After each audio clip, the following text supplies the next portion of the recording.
Tyd. Tyd. Tyd is relatief.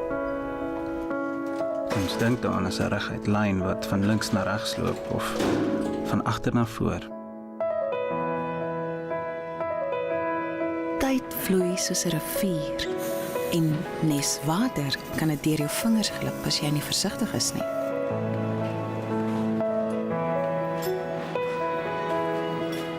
Mens dink altyd daar's genoeg tyd. Ek sal dit môre doen. Môre is nog 'n dag, slaap daarop, dit kan wag. En hoe langer jy 'n ding uitstel, hoe makliker raak dit om net weer en weer uit te stel.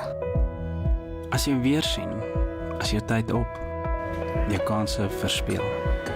As jy altyd wag tot later, gaan jy op die ou end te laat wees. Maar dis die probleem met tyd, dat dit relatief is. 'n Wyse man het 'n keer gesê, as 'n man langs 'n mooi meisie sit vir 'n uur, voel dit soos 'n minuut. Maar laat hom op 'n warm stoof vir 'n minuut sit en dit voel langer as 'n uur.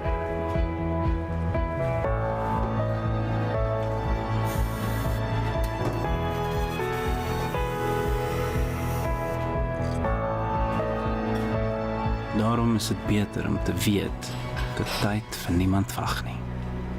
Want tyd vloei soos 'n rivier.